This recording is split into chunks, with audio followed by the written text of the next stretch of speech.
shares are you sitting on right now? Hello, everyone, and welcome to One Share. This is a special episode for the post MSTR earnings discussion that we're going to have. So let me quickly give you a rundown on the earnings highlights. But before that, as a short reminder, none of what you will hear is financial advice, and this podcast is for entertainment and educational purposes only. So what happened on the earnings yesterday on MSTR? We had 14 billion operating income for Q2, which was expected given the FASB accounting and the Bitcoin appreciation in Q2. This resulted in 10 billion in net income for Q2 and $32.6 in diluted earnings per share for Q2. So this is a huge beat compared to what the analysts had, minus 0.7 cents of EPS. So huge beat on EPS here. Do you have anything to add, Yves, on that? Yeah, absolutely. So so we're looking at a 45,000% beat, more or less, right? More or less contrary to the last quarter where we had an 85% miss. So you're looking at some really volatile misses here, or beats in this case. And let's see how the market reacts today. But that was enough, at least for the ones who are looking at the MSTR in more detail. They already knew this would happen, right? So yeah. Yeah, this was expected for us. Let's see how the market reacts today, as you said. But there were a few very interesting and surprising changes in strategy that were also announced during the earnings call. And I think what we need to talk about first and most importantly is the MSTR equity guidance that strategy gave in terms of what their plan would be going forwards with the ATM issuances of the common stock.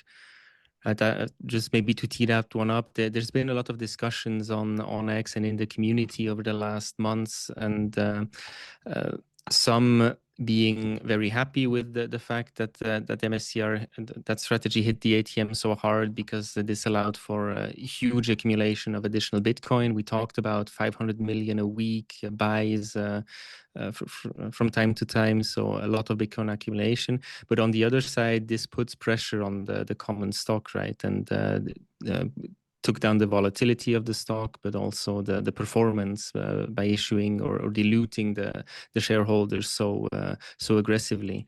And strategy has addressed that now with their in this earnings call, basically saying that they will stop issuing stock at the market when their mNAV is below 2.5.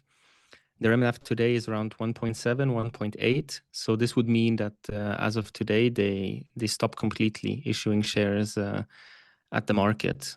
And this should remove some of the sell pressure on the common equity. There's one thing they said is that they would be issuing under 2.5 mNAV if it is to pay dividend payments or debt obligations that they have. But otherwise, they wouldn't be issuing under 2.5 mNAV. Yeah, no, I'm really happy to see this from a shareholder point of view, right? Because exactly, they've been hitting the ATM quite a bit. So I think that hitting the ATM on the spot is not what's driving the price down, but overall the amount of shares has grown substantially, right? And I think a couple of weeks or even a month ago, there was an interesting MSTR True North episode with Grain of Salt, who pointed this out, right? There's too many shares out there, and that's what that's why the price hasn't really managed to inch up. And also the volatility has been dampened completely on the stock, right? And I think Saylor and the management team at Strategy are realized this. So that was one thing. And the second is, now that they are issuing those preferred shares, specifically, I think STRC, that's why they were able to finally get a guidance on the issuance on MSTR, right? Because As we will probably talk a bit more into detail later, I think STRC will be the key driver in terms of issuance and sale, and there will be probably STRC will probably be taking over MSTR's role, I think, to some extent. Yeah, it shows their confidence they have with the preferreds now, with the volume picking up on those preferreds, and their goal, obviously, is still to accumulate as much Bitcoin as possible, right? And now they see other ways than the common equity to get there, and they want to take some pressure off of the common equity. We've talked about it before. It's unclear what the actual impact was, right, over the last months of this aggressive ATM issuance on the common, but for sure it was not positive. That I think we can say, because it's a lot of sell pressure coming into the market week after week. But it's also about the market expectation, right? If the market expects strategy to continue to dilute, the price also is dampened by that, maybe, and maybe this will be a catalyst now over the next weeks and months. If the expectation is that they don't dilute under 2.5, that maybe the price will rise or will get closer to a 2.5 mNAV just through this communication. Yeah, of course, and I think here the other driver is I mean, again, we'll be talking a bit later, but because you have all the preferreds that are gonna be taking all the or they have already more volume, then obviously the amount that they will be able to issue is greater. So that's one part, and also according to what Saylor and the strategy team were mentioning, is that there's more education as well out there, right? So the IPOs of these preferreds are also growing, and that means that the sale also is growing. So again, back to my point is that those preferreds will be taking the role of MSTR. So I think the accumulation machine is still not. It's not. I mean, it might be a little bit choppy at the beginning, but it's gonna take volumes again throughout throughout timing, basically.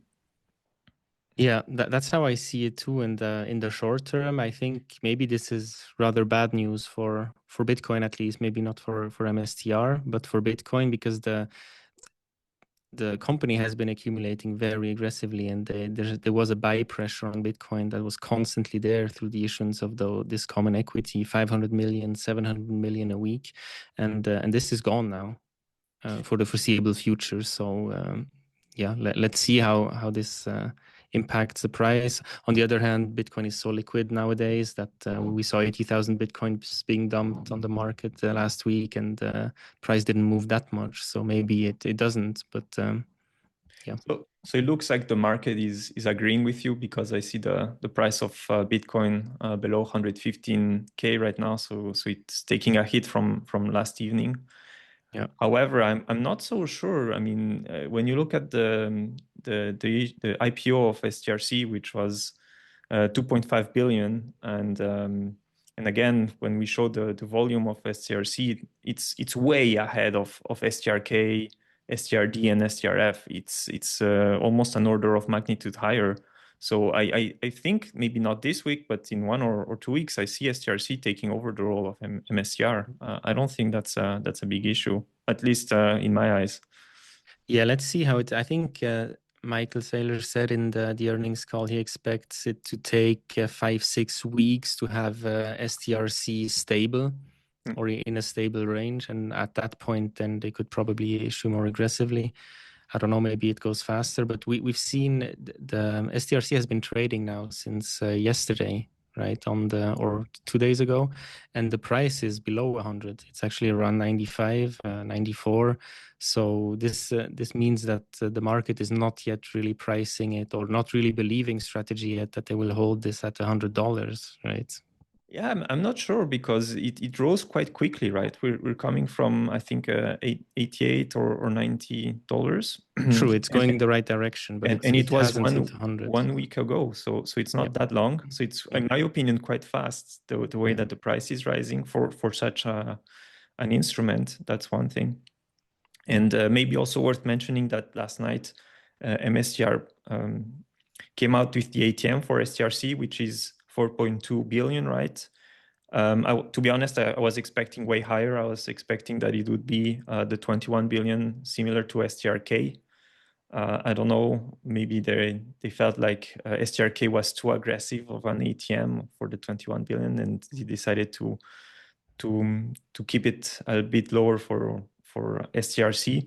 But regardless, I think this is the yeah. I think even Saylor mentioned it in the call, right? He called it STRC the iPhone moment for MSTR.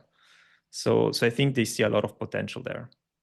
Yeah, definitely. And the ATM, they can change that once they're through the 4.2 billion, they can just issue additional guidance, right?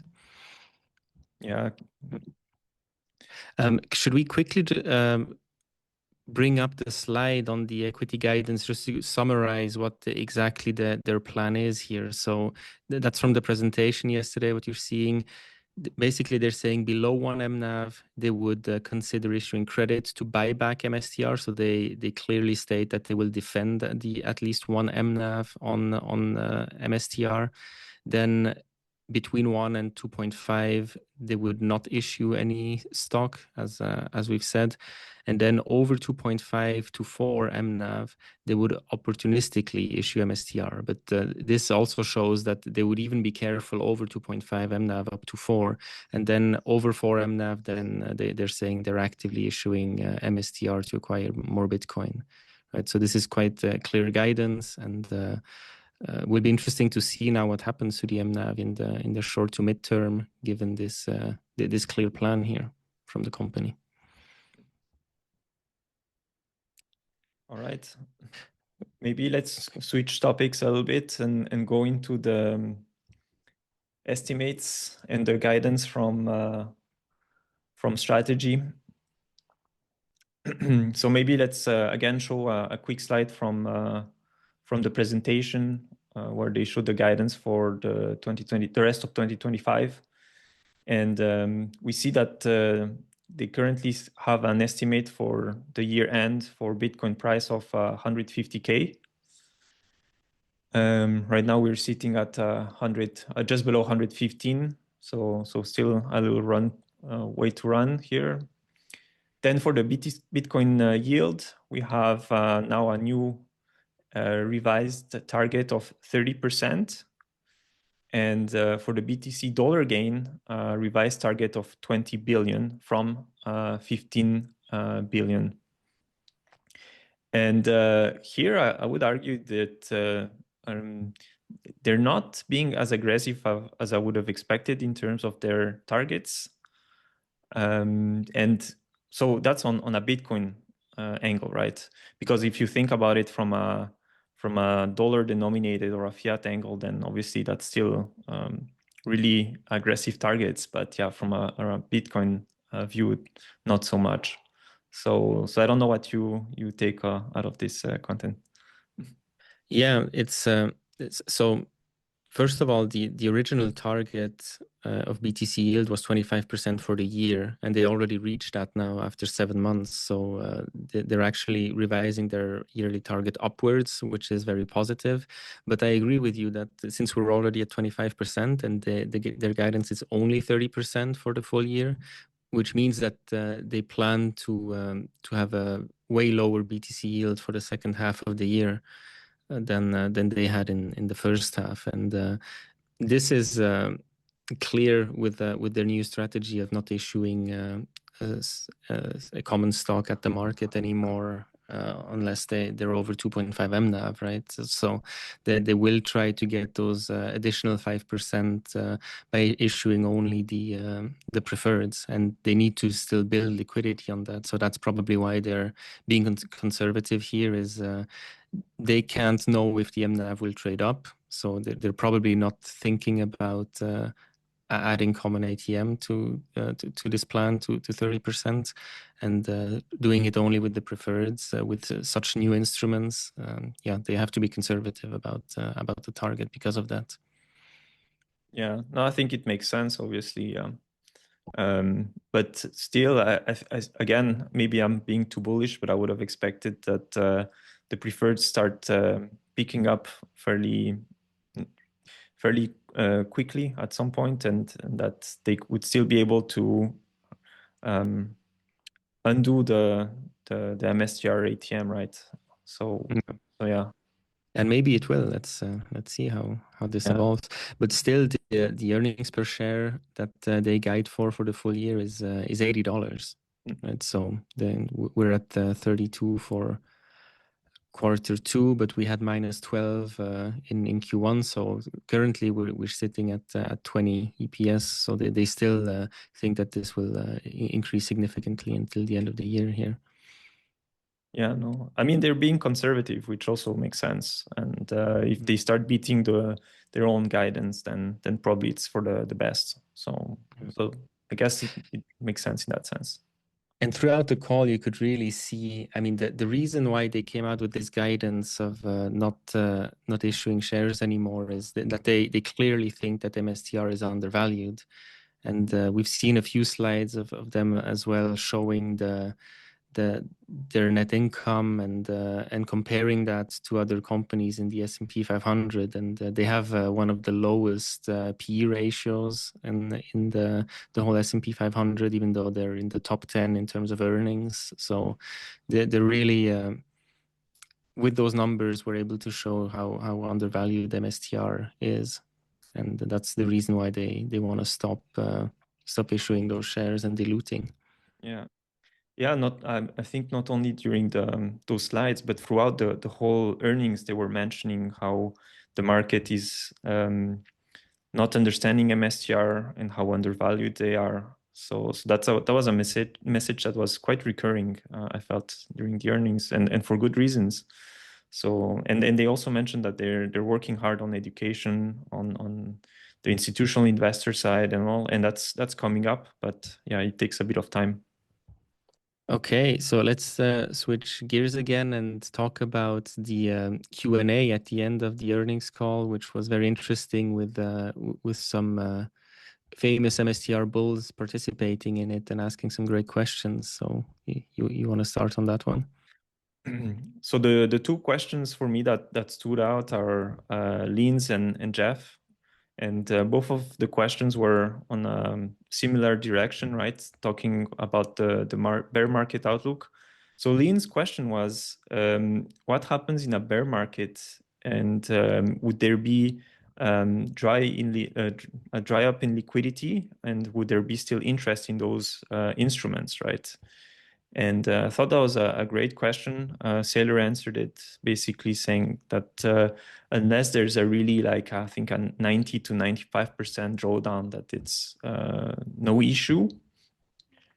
And obviously that they're looking to also trying to remove the convertible bonds, because that's probably the next obstacle for them, right? Because then you don't have all these liquidity that you would need to repay, because the preferreds are perpetual, meaning that they don't have any big outflows except for the dividends that they have to pay there, right? And those are still not a significant amount when you look at the whole of strategy.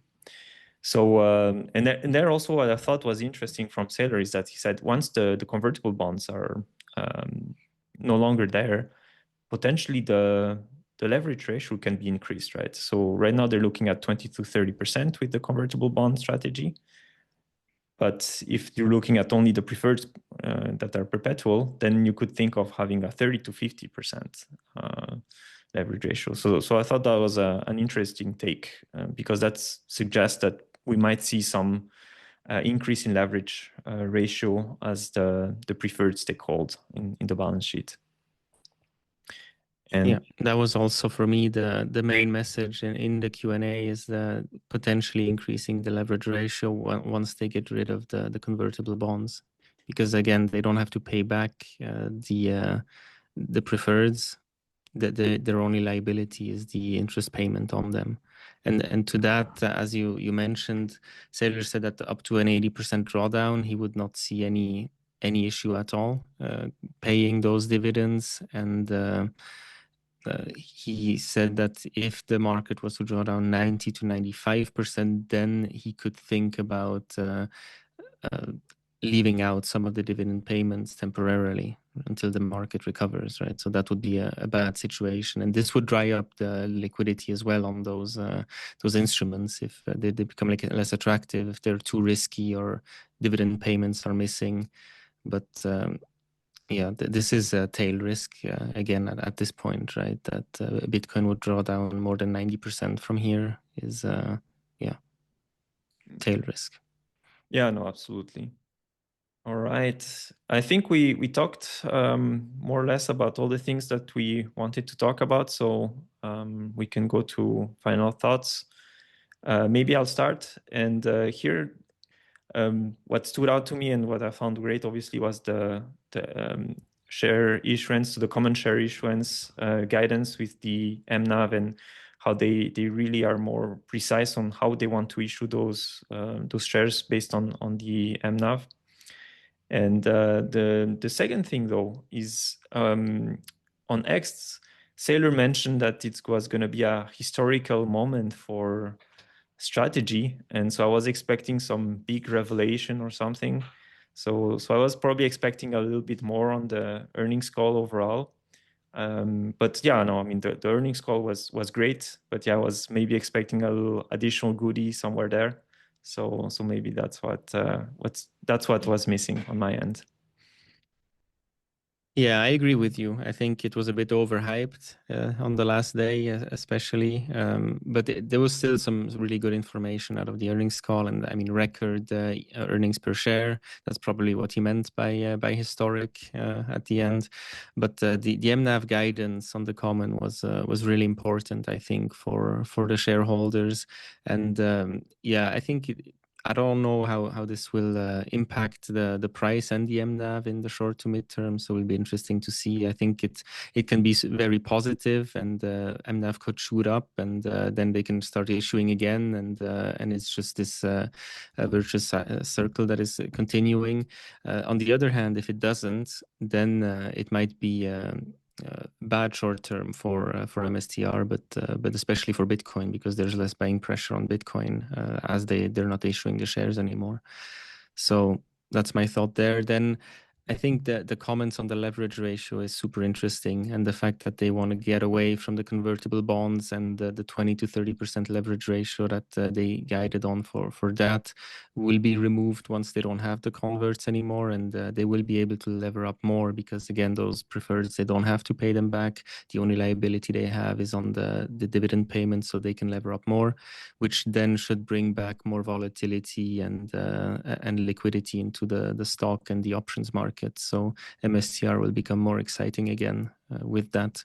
But this can be a few years out, right? As you pointed out, those bonds, he can't pay them back right now. They have maturities between 2028 and 2031, so it will take a few years to get them off the books. So let's see what happens in the meantime. Yeah, no, absolutely. I'm looking forward, and I think, yeah, they're going to bring back volatility into MSTR with all these comments. So looking forward to that. Great. Then have a good one. Cheers. Thank you, everyone. See you next time. Bye-bye. How many chairs are you sitting on right now?